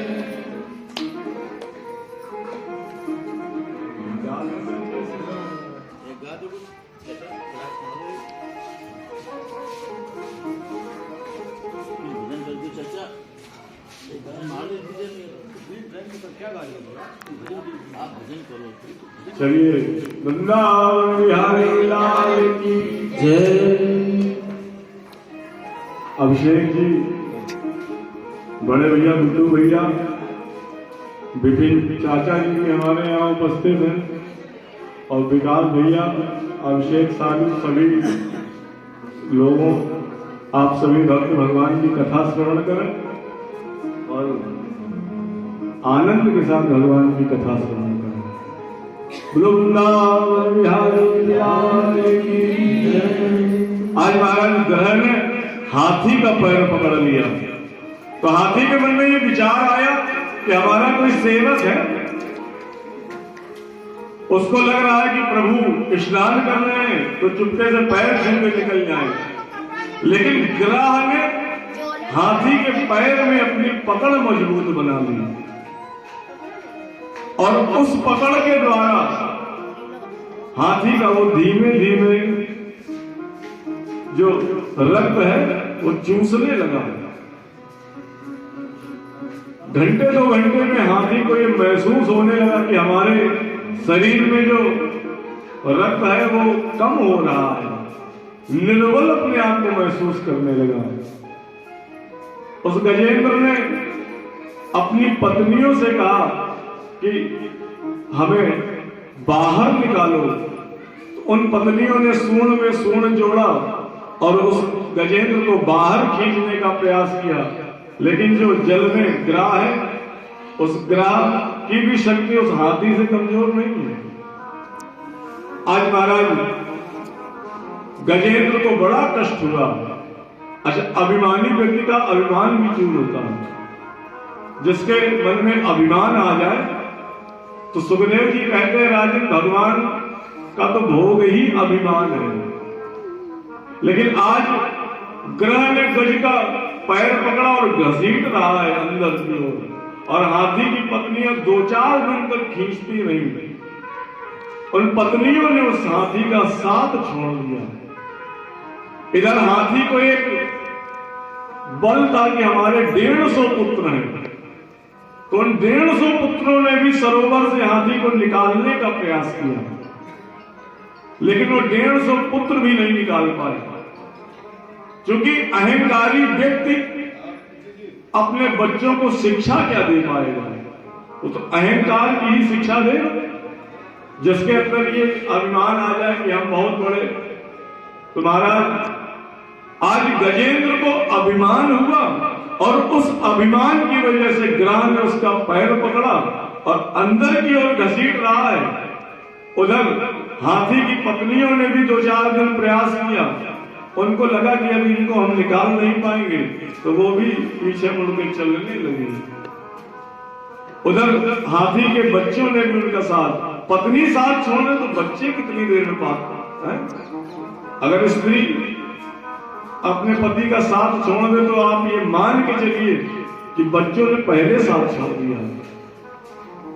आज महाराज गजेंद्र के जो 150 बच्चे हैं वो भी वहां से, गजेंद्र ने भगवान की स्तुति प्रारंभ की, क्योंकि अंत में भगवान याद आते हैं। सुख में सुमिरन, अगर सुख में सुमिरन करते तो ये दुख काहे भोगना पड़ता है? तो सुख में कोई सुमिरन नहीं करता। वो सब सुमिरन कब होता है? जब दुख की प्राप्ति होती है। आज महाराज गजेंद्र को याद आया कि अब हमारा तो सहारा केवल एक है, और वो सहारा कौन है? गोविंद। तो गजेंद्र ने प्रार्थना प्रारंभ की, गोविंद चले आवो, गोपाल चले आवो,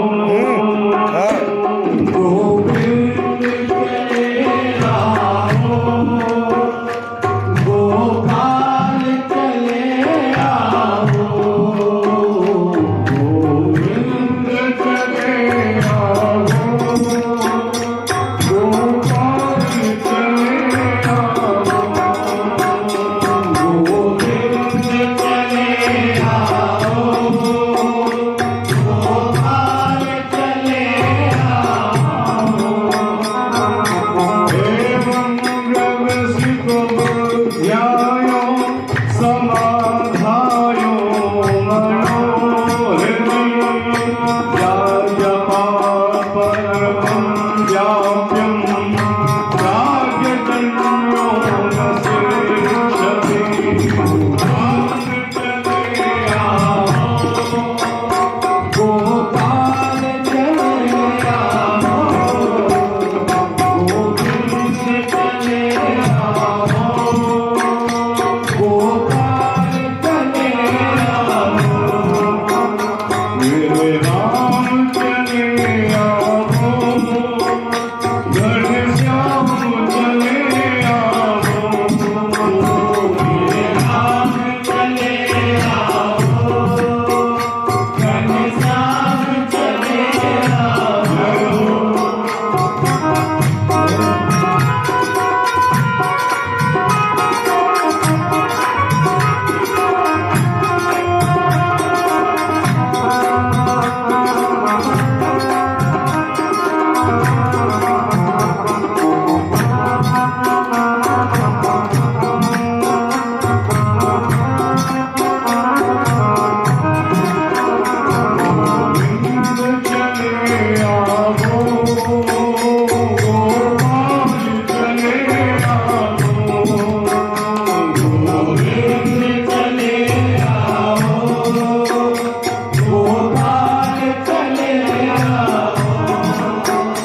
इतने में दुर्गा जी ने भगवान शिव से कहा कि गजेंद्र अगर हमें पुकारता तो हम दौड़ कर चले जाते हैं, लेकिन गजेंद्र ने क्या कहा?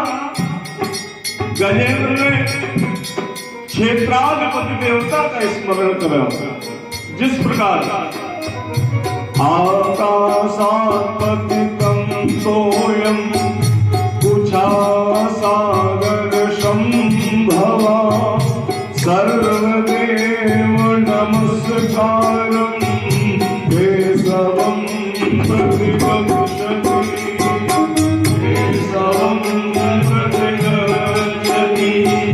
भारत उसने नाम नहीं लिया।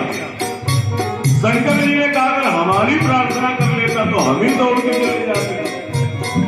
सुखदेव जी कहते हैं राजन, जिस प्रकार आकाश से गिरा हुआ बूंद जल के द्वारा, नदी के द्वारा, गंगा नर्मदा सरस्वती यमुना के द्वारा जाता कहां है? ये जो सारा जल बहते हुए जा रहा है, ये कहां जा रहा है? समुद्र में। इसलिए महाराज सर्वदेव नमस्कार केशव प्रतिगच्छति। आप प्रार्थना किसी भी देवता की करिए, लेकिन वो प्राप्त भगवान केशव को होती है, क्योंकि वो परम पिता परमात्मा है। आज भगवान विष्णु ने ज्यों ही गजेंद्र की प्रार्थना सुनी तो भगवान ने अपने गरुड़ को बुलाया, और इधर गजेंद्र क्या प्रार्थना कर रहा है? मेरे राम चले आओ, मेरे कृष्ण चले आओ, मेरे राम चले आओ, मेरे कृष्ण चले आओ, मेरे राम चले आओ, घनश्याम चले आओ, मेरे राम चले आओ, मेरे श्याम चले आओ,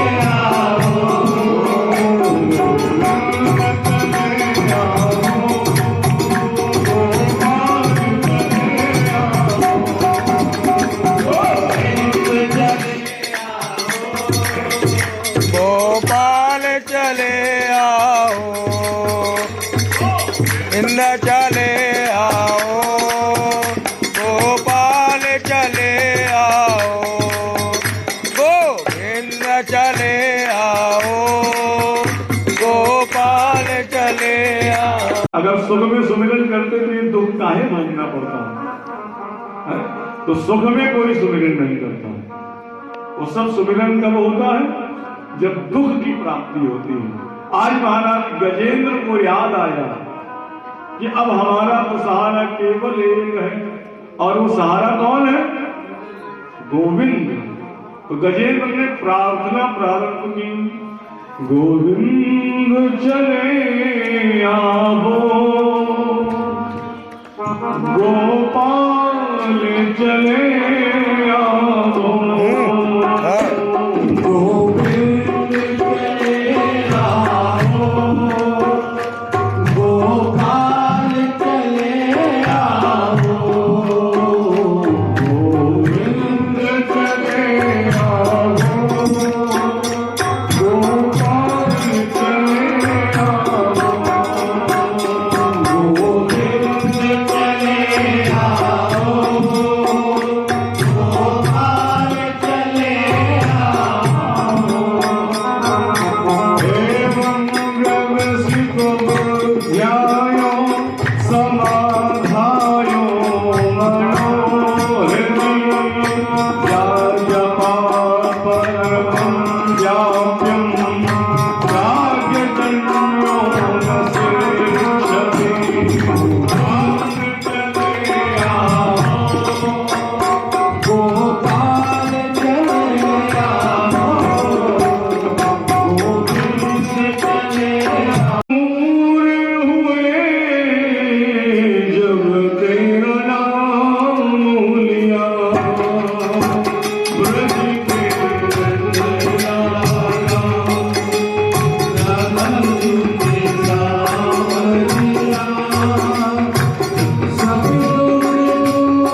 सारे दुख नष्ट कर दिए।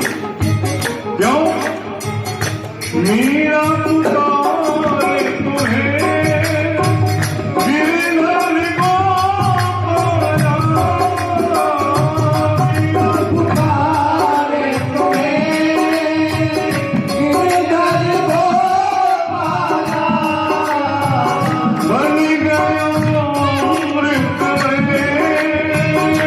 इसे तो हम स्वयं हाथ जोड़ते हैं। अब राजा बलि से हम कैसे तुम्हारा अधिकार दिला पाए? क्योंकि राजा बलि गौ सेवा करते हैं, ब्राह्मण की सेवा करते हैं, संतों की सेवा करते हैं। जब ये सेवा करते हैं तो महाराज इनको दंड किस प्रकार दिया जाए? ब्रह्मा इत्यादि ऋषियों ने कहा, प्रभु आप तो करुणावान हो, आप ही इसका कोई मार्ग निकालिए। भगवान विष्णु ने विचार किया, देखा कि राजा बलि से पृथ्वी किस प्रकार लेनी है। तो आज भगवान विष्णु छोटे से 52 अंगुल के भगवान विष्णु ने दिति के गर्भ से जन्म लिया और बलवान भगवान की। आज महाराज 52 भगवान का प्रादुर्भाव हुआ। माता ने उन्हें सुंदर सी कोपीन धारण कराई और ब्रह्मा ने उनको एक कमंडल हाथ में दिया। राजर्षि ऋषियों ने, किसी ने खड़ाऊ दिया, किसी ने छाता दिया और 52 भगवान को भेजा कहां है? राजा बलि के घर कि जाओ राजा बलि से ये जो सारा ब्रह्मांड का राजपाट राजा बलि बलपूर्वक धर्म पूर्वक लेकर रखे हुए हैं, इसको किसी प्रकार से छुड़ा कर लाओ। आज भगवान 52 का अवतार हुआ। छोटे से 52 भगवान बड़े सुंदर हैं और राजा बलि बड़े धर्मनिष्ठ है। धर्मनिष्ठ क्यों है? क्योंकि प्रहलाद के प्रपौत्र है राजा बलि। जिनके बाबा इतने तपस्वी हो तो उनका पुत्र कैसे तपस्वी नहीं होगा? महाराज बलि यज्ञ कर रहे हैं और उस यज्ञ में शुक्राचार्य जी आहुति डलवा रहे हैं। राजा बलि ने देखा कि एक छोटा सा ब्राह्मण बालक सुंदर सा चंदन लगाए हुए, हाथ में छाता, एक हाथ में कमंडल, खड़ाऊ पहने और कोपीन धारण करके हमारे यज्ञ मंडप की तरफ आ रहा है। बलि ने कहा, प्रभु ऐसा लगता है जैसे भगवान भास्कर स्वयं हमारे यज्ञ मंडप में आ रहे हैं। शुक्राचार्य जी ने भी कहा कि बड़ा सुंदर बालक है, अत्यंत सुंदर बालक है। और भगवान वामन इतना सुंदर भाव बनाकर आए कि राजा बलि बड़े प्रफुल्लित है भगवान का स्वरूप देखकर। और जितनी देर में राजा बलि और शुक्राचार्य की वार्ता हो रही थी, उतनी देर में भगवान वामन राजा बलि के समीप आ गए। अब एक हाथ में कमंडल, एक हाथ में माला। तो राजा बलि ने भगवान को प्रणाम किया। बोलो वामन भगवान की। आज बलि को जो बलि ने राजा भगवान को जब प्रणाम किया तो बलि ने कहा कि गुरुवर भगवान कुछ बोल नहीं रहे, ये ब्राह्मण बालक कुछ बोलता क्यों नहीं है? शुक्राचार्य जी कहते हैं, देख नहीं रहा वो भजन कर रहा है। जब माला पूरी होगी तभी तो बोलेंगे। वामन भगवान खड़े हैं यज्ञ मंडप के बाहर, राजा बलि भी वहीं खड़े हैं और शुक्राचार्य जी भी खड़े हैं। राजा बलि के मन में बड़ी जिज्ञासा है कि कितनी जल्दी इनकी माला पूर्ण हो और ये हमसे चर्चा करने लगे। राजा बलि ने शुक्राचार्य जी से कहा कि हम सब कुछ देना चाहते हैं इस ब्राह्मण बालक को। हम इतना प्रसन्न है कि हम इसे सब कुछ देना चाहते हैं।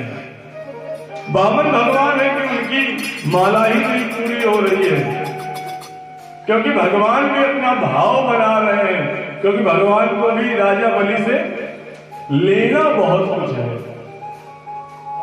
आज वामन भगवान की माला जो ही पूर्ण हुई तो वामन भगवान को बलि ने देखा।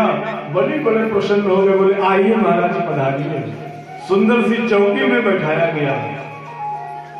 वामन छोटे से भगवान उस चौकी में विराजमान है, कंधे से छाता लगा हुआ है, हाथ में माला लिए हुए हैं, एक हाथ में कमंडल है और भगवान नाम कीर्तन कर रहे हैं।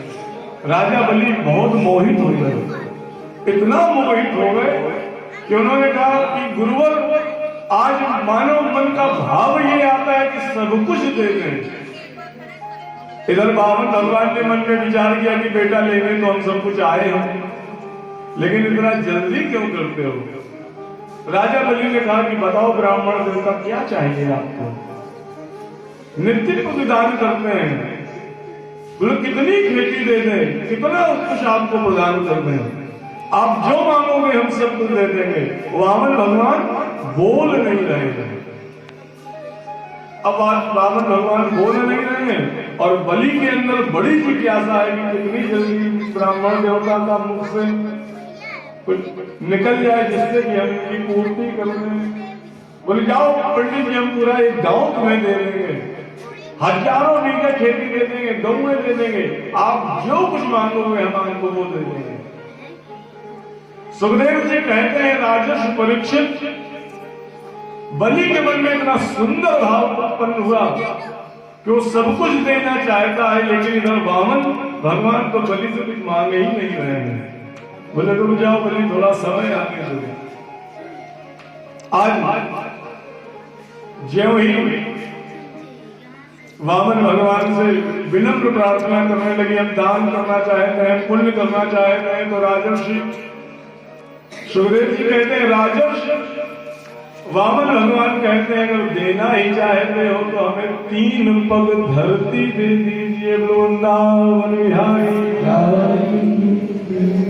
राजा बलि ने कहा कि बहुत देर तक गिनती करने के बाद अगर मांगा तो मांग भी क्या रहे हो, 3 पग धरती। बोले हम जितेंद्रिय राजा हैं, हमारे पास तो सब कुछ है, पूरा ब्रह्मांड हमारा है, बड़ा मांगिए कुछ, ये तो बहुत कम मांग रहे हो। भगवान नारायण ने कहा कि बस इतना ही आप हमें दे दीजिए और इतना ही हम। बोले आप छोटे से ब्राह्मण बालक हो और छोटी ही बुद्धि है, 3 पग धरती में तो आपका आसन भी नहीं बिछ पाएगा। राजा बलि के मन में जिज्ञासा बढ़ती जा रही है। इधर शुक्राचार्य जी ने नेत्रों को बंद करके ध्यान लगाया तो उन्होंने देखा कि वामन भगवान के स्वरूप में जो आए हैं वो साक्षात नारायण है। शुक्राचार्य जी समझ गए कि यहां तो प्रभु लीला करने आ गए। शुक्राचार्य ने बलि से कहा कि राजन सुनो, अभी इनको यहां से विदा करो, दान दक्षिणा देके, और इनको कुछ देहो नहीं है क्योंकि तुम इनको कुछ दे नहीं पाओगे। बलि बार बार भगवान से प्रार्थना करते हैं कि महाराज कुछ ले लीजिए, कुछ ले लीजिए। अंत में वामन भगवान ने कहा कि अगर देना चाहते हो तो 3 पग धरती दो, और वो 3 पग धरती भी हम आपसे तब लेंगे जब आप संकल्प कर देंगे। बलि प्रफुल्लित हो गए। उन्होंने शुक्राचार्य जी से कहा कि महाराज संकल्प कराइए, आज हम धरती दान करना चाहते हैं 3 पग। शुक्राचार्य जी ने मना किया, बोले आप समझ नहीं रहे हो, क्योंकि ये संकल्प करा लेंगे तो ये देना पड़ेगा। सुखदेव जी कहते हैं अगर ब्राह्मण संकल्प करा ले तो संकल्पेन समर्पितम तव विभो प्राणां शरीरम ग्रहम्। अगर आपने संकल्प ले लिया कि पंडित जी हम दान में दे रहे हैं तो फिर पंडित जी को उस दान में दे दीजिए। आज राजा बलि ने जो ही संकल्प ली के लिए महाराज वामन भगवान ने राजा बलि के हाथ में कमंडल से जल डाला तो विष्णु पुराण में एक लेख आया कि शुक्राचार्य जी सूक्ष्म रूप लेकर उस टोटी में बैठ गए जिससे कि वो जल ना निकले, और जल ना निकले तो वो संकल्प ना होगा। विचार करिए महाराज कि क्या दृश्य होगा।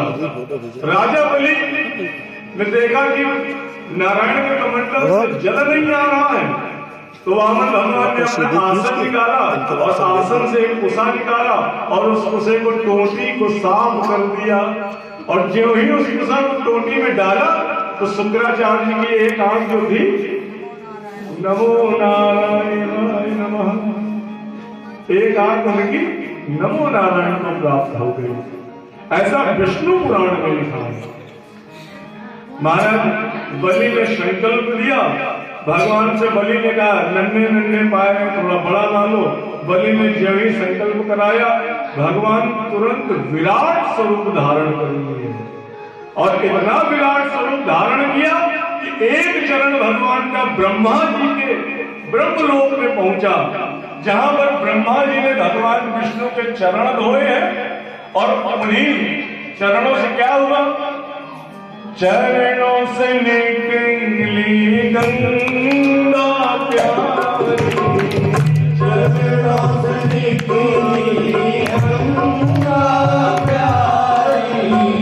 भगवान का कमंडल ब्रह्मा ने देखा कि बड़ा सुंदर अवसर प्राप्त हुआ है, तो ब्रह्मा जी ने तुरंत मौके का फायदा उठाया और ब्रह्मा जी ने भगवान नारायण के चरण धोए और अपने कमंडल में रख लिया। बोले ऐसे तो कभी तुम आओगे नहीं, और वही गंगा है जो भागीरथी बनकर बह रही है। राजा बलि के 3 बार धरती नापने से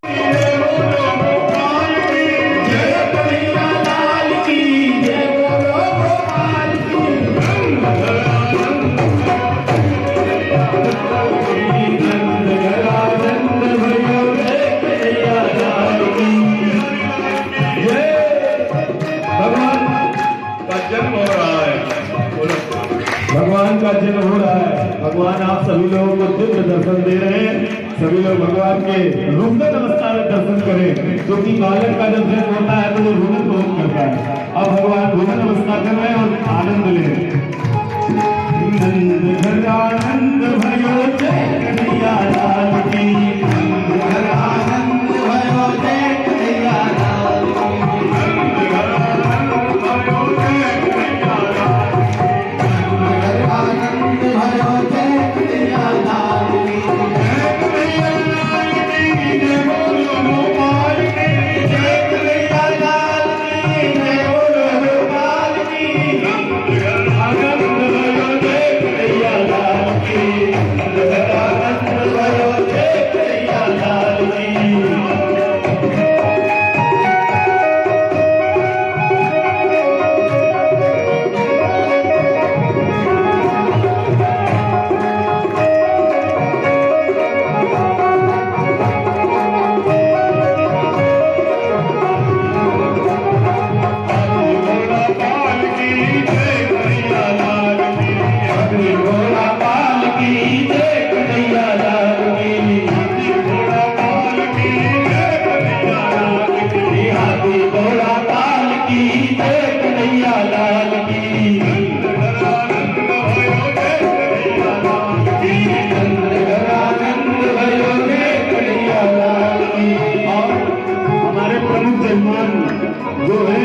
परीक्षित जी वो सपत्नी सहित दरबार में खड़े हो जाए।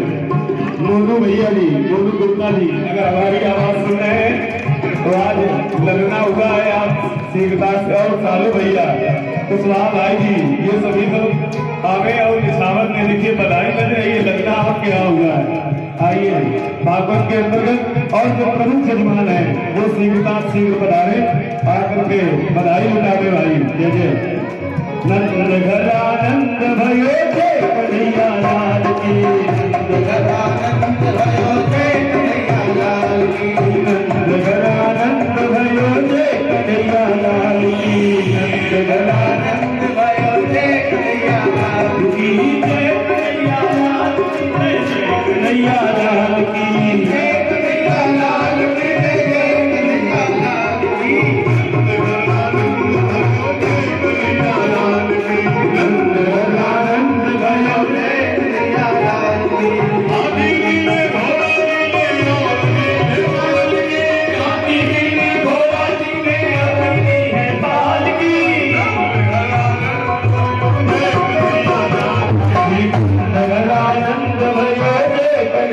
लाल की आनंद भयो जय कन्हैया लाल की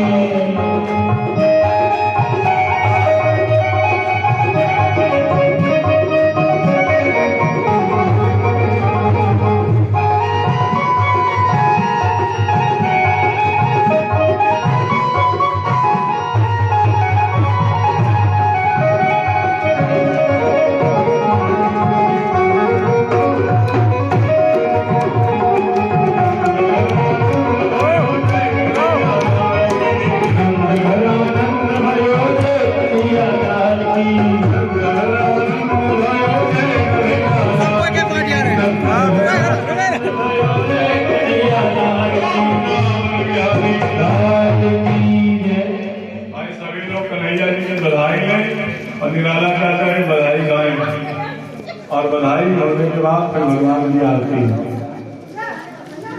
इसलिए प्रेम से भगवान का उत्सव मनाएं। आनंद के घर आनंद आए हैं और आनंद नहीं परमानंद आए हैं। वृंदावन बिहारी लाल